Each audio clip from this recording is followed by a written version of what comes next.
All right, now this next strategy is donating long-term appreciated assets. So essentially what happens here is you can donate investment property, whether it's stocks or actual real estate or whatever. You can donate actual property instead of donating cash. And there are some situations where this can make sense a lot, okay? So let's just look in terms of stock, okay? Let's say we have a taxable stock account, a taxable brokerage account, right? We've got stocks in there or ETFs or mutual funds, whatever type of securities, and they have appreciated a lot in value. So let's say we have a stock, it's got a cost basis of $10 per share. Current price, we've held it for a number of years, current price is $50 per share. So that means there's a $40 capital gain, long-term capital gain waiting to happen. We're paying 15% or potentially 20% on that amount when we sell it, okay? And so instead of selling it, what we can do is we can just take that stock or security, right? Mutual fund, ETF, it all works, but talk about stock.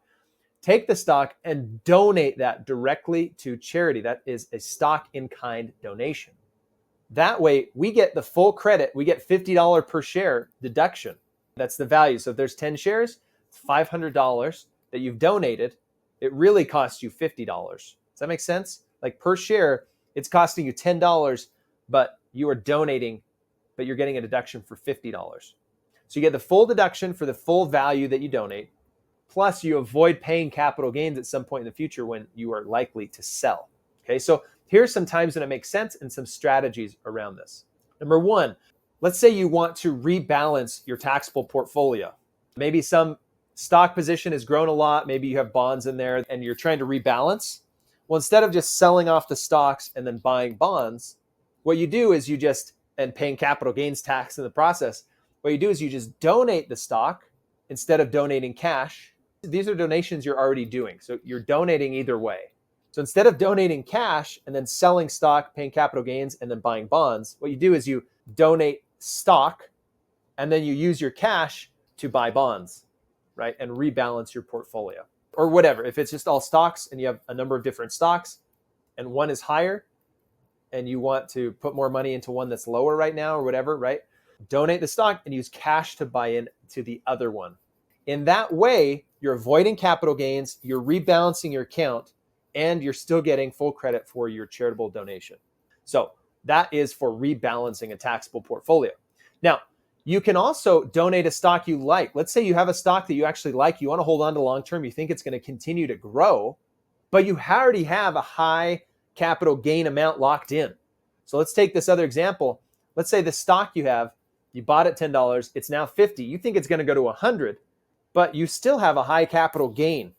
What you can do is you can donate that stock and then use cash to go back in and repurchase that position in that stock, effectively resetting your cost basis. So now your cost basis is 50 and it can grow to 100, but you've eliminated half of your future capital gain burden, your tax burden, okay?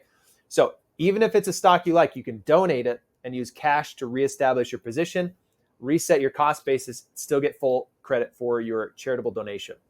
Another common way to do this is if you have a high concentration of stock, especially in company stock. So let's say you've received, RSUs, ISOs, ESPP, your employee stock purchase plan, whatever it is, but you have a lot of company stock and you want to diversify out of it. Instead of selling, if it's long-term, we already talked taxes on these, so qualified disposition and all that on ISOs and ESPP. But if it's long-term and it's highly appreciated, instead of selling to then invest in a diversified portfolio, you just donate it and use your cash to diversify however you want. Okay, so it's a way to diversify your position and not be taxed on the capital gains. So donate the stock, avoid capital gains tax, and then use the cash you would have donated to go in and invest in a diversified portfolio, okay?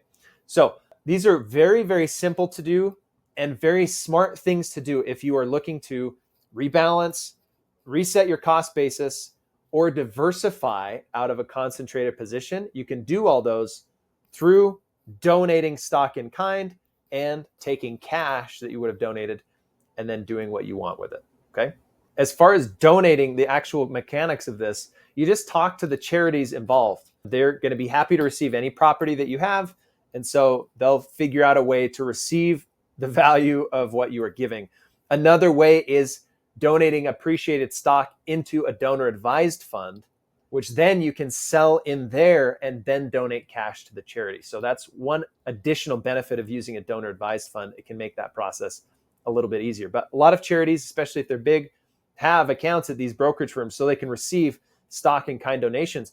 Now, again, when they sell, charities don't pay capital gains, right? If it's a qualified charity, they don't pay capital gains. So they can sell at any point and use the cash, and you're not like passing on a tax burden to them. Okay, they're not taxed on it anyways.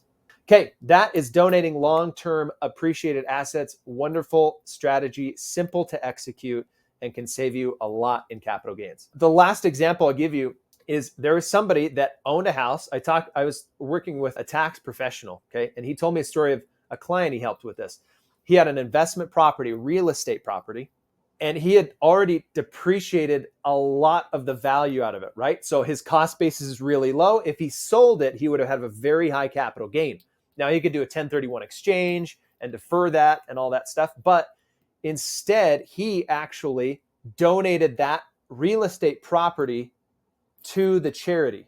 Okay, so he had a very high tax bill and was looking to make very high charitable donations. Okay, so this was his situation. So he donated and got the full tax deduction for the full property amount while also deferring and taking advantage of depreciation. So he depreciated, got tax benefits every year while he depreciated, and then donated the property and got the full value of a charitable deduction. So if you think about it and you run the numbers, that's pretty crazy. Got massive, massive benefits from that. Okay, so do the same thing with stock. It's really easy, but you can do it with other property as well. There are certain limits to how much of your adjusted gross income you can donate in property, how much of that you can actually deduct. So there are limits there.